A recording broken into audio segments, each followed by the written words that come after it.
Olá pessoal, tudo bem? Quem está falando aqui é Tancredo Lins, do canal de Educação de Minas Gerais. No último dia 22, nós tivemos uma audiência na Assembleia Legislativa que tratou sobre o desmanche, uma tentativa do governo de Minas, essa é a acusação, de desmanche de dois importantes disseminadores de cultura aqui em Minas Gerais. A TV Minas, né pessoal, e também a Rádio Inconfidência. São instituições históricas, importantes, imponentes no estado de Minas Gerais e que, segundo informações aqui dos deputados da Assembleia, de alguns representantes da pasta da cultura, né, dos museus, das bibliotecas, nós temos aqui, pessoal, a informação de que ela poderá ser subordinada à SECOM, a Secretaria de Comunicação do Governo de Minas. Essa é uma pauta que trouxe aqui grandes debatedores e acho que vale a pena você acompanhar esse vídeo até o final, porque o tema é muito importante. Existe ali também uma discussão, pessoal, tirando essa questão aí, se vai ou não para a SECOM, esse projeto vai ser defendido aí pelo governo, mas atacado por vários deputados da oposição que pretendem, de todas as formas, impedir com que essa situação aconteça.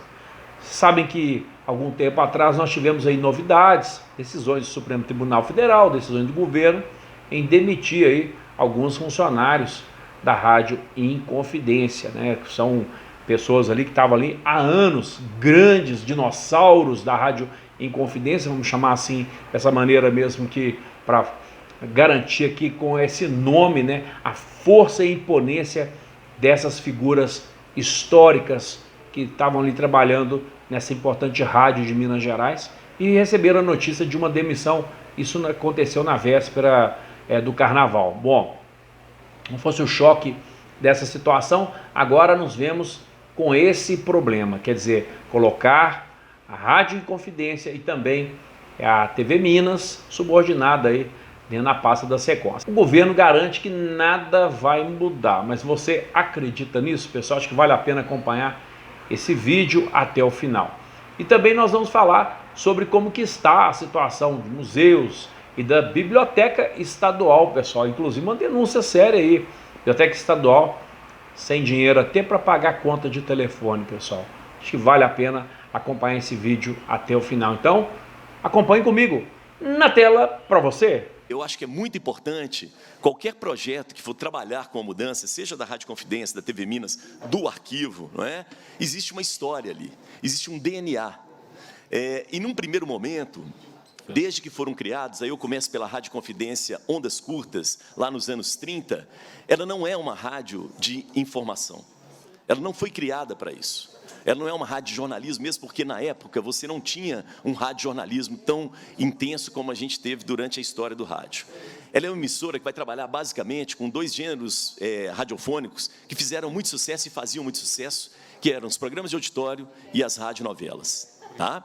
A Rádio Confidência depois retransmite o Repórter Esso, que já vinha pronto o texto para ser locutado no ar. Então, o DNA da Rádio Confidência está muito ligado, né, da Rádio Confidência AM e Ondas Curtas, ao entretenimento. Mesmo A Hora do Fazendeiro, que é o programa mais antigo de todos, que traz informação, ele é uma mistura de informação com entretenimento. Tá? Depois, nos anos 70, a Rádio Confidência FM é criada. No final dos anos 70, no momento em que a música internacional chegava com muita força no Brasil, no mundo inteiro, no momento em que o Sistema FM era criado, e o Sistema FM trabalhava com pouco papo, muita música. Essa era uma vinheta muito comum, né? A Luísa está ali, ele deve lembrar, todas as rádios tinham essa vinheta, isso era um saco, todas as rádios falavam isso, pouco papo, muita música. A Rádio Confidência FM é criada nesse momento, em que você tinha, né, Dancing Days, você tinha embalos de sábado à noite, tudo isso, música internacional invadindo as FMs do Brasil, ok, sem preconceito nenhum com relação a isso, mas ela é criada dentro de um DNA de valorizar a música brasileira da época. E valorizar a música que fazia sucesso na época. Vamos lembrar que nós estamos na virada, no final, né, da ditadura, então a MPB era a música que fazia a cabeça dos jovens, porque o FM era um sistema de rádio criado para jovens. Os velhos ficavam no AM, olha o etarismo aí desde sempre na nossa sociedade. E aí a Rádio Confidência vai conseguir fazer um sucesso com jovens não tocando música internacional. não é? Na minha casa, meus irmãos mais velhos, né, eu conheci a Rádio Confidência devido aos meus irmãos mais velhos, que eram universitários na época, e ouviam a Rádio Confidência. Né? Chico Buarque, Caetano, Gil, isso era música de protesto. Né? E aí a Rádio Confidência FM, brasileiríssima, cria esse seu DNA. Em algum momento, no governo Newton Cardoso, há uma mudança para popularíssima, ela acaba tocando samba e pagode, devido a problemas de cobertura jornalística de uma eleição mal feita pela Inconfidência. Não está no DNA dela. É difícil dizer isso, mas a gente precisa, eu tenho que ser objetivo aqui e tenho que ir direto ao ponto. Né? Então, muito cuidado com isso. Não está no DNA dela, né, a participação do jornalismo, a participação intensa no jornalismo. Temos uma equipe de jornalismo que é importante, que é batalhadora, mas é pequena e não está no DNA dela um tipo de cobertura jornalística que muitas vezes pode prejudicá-la, inclusive como uma rádio pública. E a TV Minas, ela é criada aí já num processo de redemocratização do Brasil, que é muito importante isso. E é uma TV que é criada principalmente com a parte cultural muito forte. Talvez precisamos rever, né, a questão cultural da TV Minas, talvez entrar um pouco mais para o interior. A cultura mineira ela é muito diversificada, precisamos fazer isso. Não adianta apenas retransmitir de Belo Horizonte para o interior. Né? Muito importante o que a Secretaria de Cultura conseguiu, que é o quê? Um investimento do governo para equipamentos, né, para transmissores da TV Minas. Isso é importante, mas não se faz uma emissora somente com a equipe técnica ou com equipamento técnico. Se faz com pessoas, com ideias, e aí, infelizmente, durante esse período que eu trabalhei, durante 8 anos como locutor, e depois, né, no cargo de diretoria, sempre houve essa tensão de se voltar para a Secretaria de Comunicação, e em alguns momentos foi para a Secretaria de Comunicação. E eu preciso ser sincero com vocês. Né? Não foi uma experiência boa. A Rádio Confidência ficou muito abandonada pela cultura, e ela se perdeu nesse caminho. Então, eu acho que nada contra uma Secretaria de Comunicação, que, inclusive, tem o seu papel, que é muito mais governo do que Estado. Eu sou uma pessoa da comunicação, trabalho com a comunicação, estudo a comunicação, dou aula, sei que a comunicação tem uma participação muito importante junto à política, não é? Hoje, com as redes sociais, inclusive, muito intensa, né? E entendo, e pela minha experiência, que as secretarias, né, de comunicação são ligadas diretamente ao governador, seja qual for, e têm um trabalho de governo. A Rádio Confidência e a TV Minas são entidades de Estado. A tentativa da EMC, de criar a EMC, com todos os problemas que a gente teve, né, é uma tentativa de manter uma certa autonomia. Né? Por quê? Porque a empresa mineira de comunicação é uma empresa, ela não é uma secretaria. E isso dá uma autonomia a ela que muitas vezes incomoda e que é difícil de entender. Mas é preciso que a gente entenda e assuma isso. Não é? Então, né, já caminhando um pouco para o finalmente, assim, acho que o que eu tenho a contribuir é isso. Muito cuidado, não é? O que é política de governo, o que é política de Estado. Tá? Política de governo, gente, é legítima também, mas ela tem o seu lugar. Tá? É um outro lugar.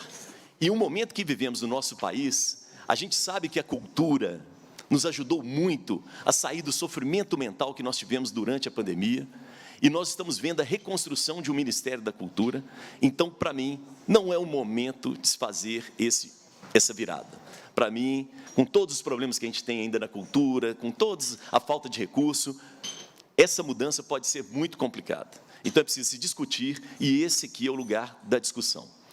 Finalizando, um último ponto, que foi muito bem colocado pela conselheira, é preciso ficar atento ao seguinte: se vamos fazer essa mudança, né, para uma secretaria de governo, né, porque é uma secretaria da comunicação, com certeza vai ser cobrado mais informação do governo no ar, tanto na TV quanto na rádio. Tá? E, para isso, a informação não chega de qualquer jeito. É preciso jornalistas, é preciso equipe. Não é? E a Rádio Confidência e a TV Minas precisam de um novo concurso. Na verdade, não são elas que precisam, é a EMC. A EMC precisa de um concurso. Claro que essa é uma etapa difícil, eu compreendo a situação, né, das pessoas que estão na Secretaria de Cultura, mas se a gente não começar a briga agora, não vai ser lá na frente. É um outro governo, pode tirar frutos disso, e pode ser, e a sociedade vai se beneficiar. A briga começa agora, entre aspas. Quando o governador Pimentel assumiu, já estava, a Filarmônica já estava naquele espaço, onde hoje está a EMC, e existia já um processo de compra de equipamentos para a TV Minas e para a Rádio Confidência. quando eu me tornei diretor artístico, não interrompi em momento nenhum isso. Inclusive, pelo contrário, tive que lutar para que continuasse o processo de compra que foi aberto lá atrás. Quando se pensou naquele espaço, já se pensava na Rádio Confidência e na TV Minas unidas. Aquele espaço não está ali aleatoriamente. Aquilo ali, pelo bem e pelo mal, é uma construção de uma política de Estado. Tá? E depois, a continuidade dela também é importante. Então, eu acho que agora houve um investimento técnico que é importante ali, principalmente na Rede Minas, mas agora a gente precisa investir em pessoas. Precisa começar a comprar essa briga, e essa briga, no bom sentido, tem que ter a participação da Assembleia. Vocês são muito importantes nesse sentido. E aí, o perfil desse trabalhador, dessa trabalhadora que vai entrar, é bem diferente, viu, gente? Eu sou professor universitário há mais de 17 anos. Eu tenho dificuldade hoje no canal onde eu trabalho de indicar um aluno meu, uma aluna, para ser repórter. As pessoas não estão mais se formando nisso. Não existe mais disciplinas de rádio e televisão. Existem disciplinas de transmídia. E aí acho que o cinema pode ajudar muito. Está ali o Fiuza. A turma do cinema consegue fazer isso com um brilhantismo muito grande. Então, acho que talvez seja preciso escutar um pouco essa turma para que a gente possa começar a trabalhar com produção multimídia, e o concurso tem que ser nesse sentido. Alguns cargos não são específicos, mas o grosso é para jornalistas que sejam produtores de audiovisual. Tá? É importante isso, radialistas e por aí vai. Então, queria agradecer demais e dizer que eu recebi na entrada, muito bacana isso, Dia Mundial da Infância. Eu sou jornalista amigo da criança e do adolescente, e eu sou um jornalista amigo da criança graças à Rádio Confidência, onde eu abri os meus programas lendo um artigo do Estatuto da Criança e do Adolescente. Isso seria impossível numa rádio comercial, e numa rádio pública é possível. E aí eu recebi o prêmio da Rede Ande, um prêmio que muito me orgulha, é um compromisso que eu tenho com os direitos da infância e da adolescência. Na mesma semana em que o Partido Novo nomeia um tal de Leandro Narlock para ser o responsável pela sua comunicação, nós temos uma proposta de mudança dessa aqui. Para quem está nos assistindo, é preciso lembrar quem é Leandro Narlock. Leandro Narlock é um estelionatário intelectual que escreveu um lixo chamado Guia Politicamente Incorreto da História do Brasil. E um dos fundadores de um canal chamado Brasil Paralelo. Agora, a gente precisa nominar as coisas, deputada Macaé. Nós não podemos passar pano. Nós estamos falando de simplesmente o Partido Novo, não o governo do Estado, vamos separar as coisas, mas o Partido Novo, que é o partido que está no poder hoje, nomeia esse cidadão para ser o responsável pela sua comunicação. Aí eu converso com uma pessoa do governo, que não é da Secretaria de Cultura e Turismo, até porque eu sou um ardoroso defensor que o time não seja mexido, porque eu sempre digo publicamente que se hoje tem uma equipe técnica de excelência, para mim, a melhor equipe técnica desse governo, ela se encontra na Secretaria de Turismo, na Secretaria de Cultura. E essa pessoa diz para mim assim, deputada Beatriz Cerqueira, na verdade, o governo do Estado ele está adotando uma medida que foi feita lá na EBC. Oh, meu Deus! Você vai copiar aquilo que deu errado para implantar aqui? Até porque, vou ler para vocês aqui, são atribuições da SECOM. Coordenação e integração da agenda institucional do governador e do vice-governador. 2. A coordenação da política e das atividades de comunicação social do Poder Executivo. Olha, nós vamos encher esse projeto de emenda, porque se depender dessa casa, nós não vamos permitir que a Rede Minas e a Rádio Inconfidência, para tratar especificamente desse assunto, sejam instrumentos de propaganda governamental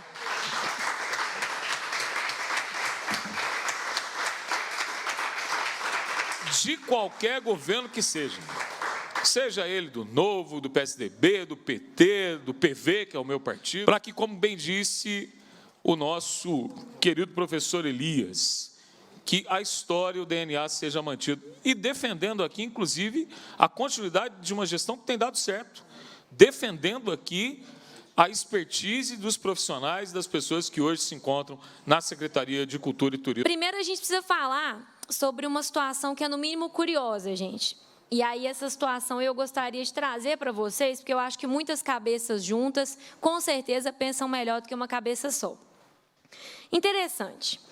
Esse governo, o governo Zema, foi eleito com um discurso de enxugar a máquina, né? Todo mundo viu isso na campanha em 2018 e eles mantiveram o discurso a partir de agora. Mas parece, professor Cleiton, que o Novo está passando por um revisionismo, né?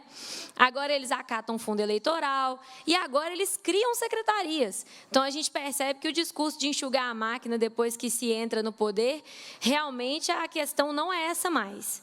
E aí a gente tem motivos que podem variar, desde os mais republicanos, né, Macaé, até os menos republicanos.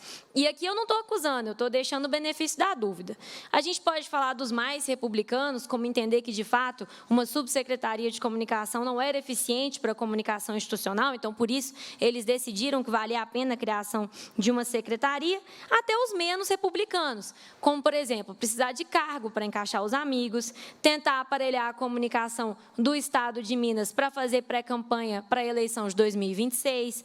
A gente também pode pensar que é uma forma de tentar censurar a empresa mineira de comunicação. Então, a gente tem motivos que vão variar dos mais republicanos até os menos republicanos, e aí cada um, de acordo com a fé que tem no governo Zema, vai acreditar no motivo que quiser.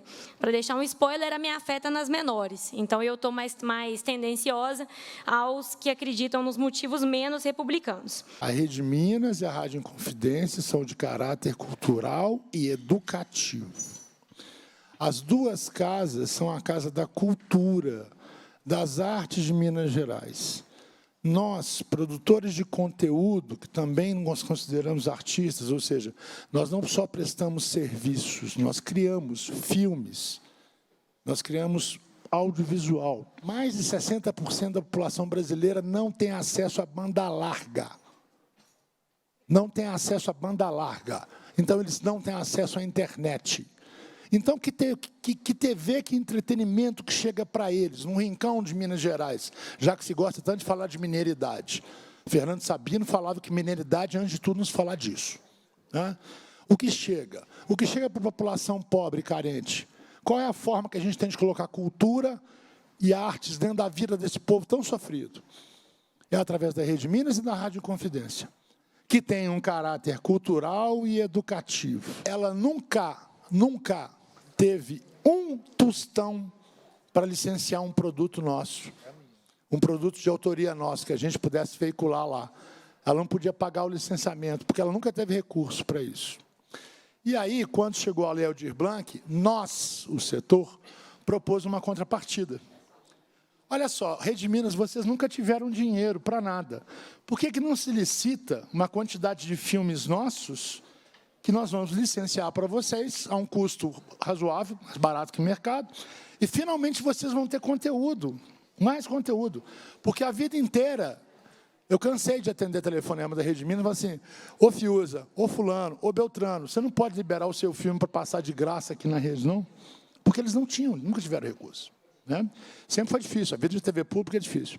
E a gente fez isso em conjunto, uma contrapartida.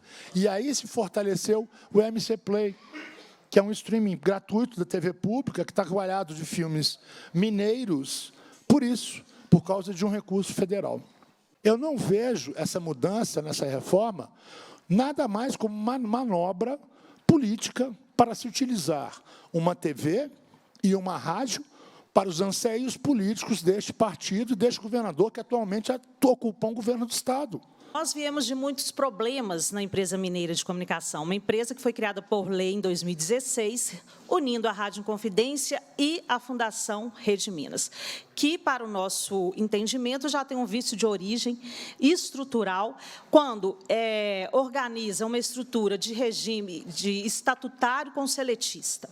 Então, nós temos ali dois regimes diferentes, o que, nesses últimos anos todos, impossibilitou essa integração de fato. Isso tem inúmeros problemas de ordem trabalhistas e tantos outros. Essa estrutura que agora houve uma proposta de ser transferida para a cultura, onde já há muitos problemas, para uma secretaria nova, Secretaria de Comunicação. A nossa pergunta é, segundo os representantes do próprio Estado, do própria cultura, se nada vai mudar, por que a transferência? Isso a gente fica assim, sem entender. Uma fala dessa é incipiente. Nós viemos aqui para apresentar os problemas que a gente tem e pedir respostas. Mas eu acho que vai precisar de muito debate, sim, né, deputadas? Porque, de fato, a gente sai daqui hoje, continuamos sem entender o porquê dessa mudança. Não vou me repetir, nem alongar o samba de uma nota só, que já foi cantado aqui e repetido, mas gostaria de trazer a especificidade das bibliotecas e das políticas públicas para a livre leitura nesse Estado. As pessoas mencionaram aqui a idade de equipamentos, né? Alguém falou, tem tanto 30 e poucos anos, tem 80 anos. Hoje nós temos uma biblioteca pública estadual que vai completar 70 anos de idade e que não tem telefone, porque a conta de telefone não é paga há anos. Ninguém consegue falar na biblioteca pública estadual. Assim como ninguém consegue fazer uma reunião por videoconferência, porque os computadores não têm câmera, eles não conectam à internet, os servidores fazem reuniões em seus próprios aparelhos celulares.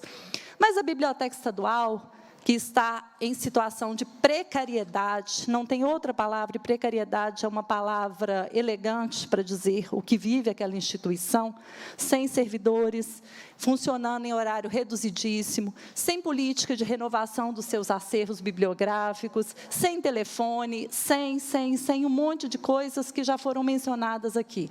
Ela é só uma parte do problema, porque não estamos falando da Prefeitura de Belo Horizonte, nós estamos falando do Estado, e há mais 853 municípios que precisam ser atendidos, que precisam ser assessorados.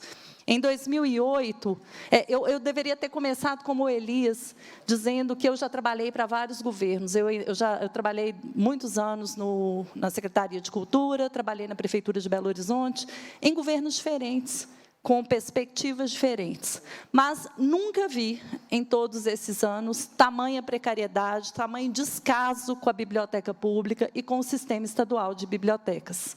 Né? A assessoria, ela não dispõe de recursos para uma visita técnica. As servidoras, quando isso é possível, vão com recursos próprios de carona em ambulância de prefeitura, de carona em carros, os mais diversos. As bibliotecas, deputado, elas são, infelizmente, pela limitação, mas numa perspectiva que muito dignifica a biblioteca, o equipamento cultural mais presente nos municípios brasileiros. Na maioria dos municípios, é o único equipamento cultural. Atende a estudantes, atende a população, faz coleta de documentação, registra memória, ela faz tudo, inclusive shows e atividades de assistência social e esporte. Então, é lamentável que hoje nós não tenhamos aqui servidores da biblioteca, com exceção dos gestores, né, de recrutamento amplo. Eu não vejo um servidor da biblioteca, assim como não vejo dos museus, e é lamentável que bibliotecas e museus sequer figurem nesse projeto de lei. O que não existe formalmente, gente, não existe e está a meio caminho de acabar.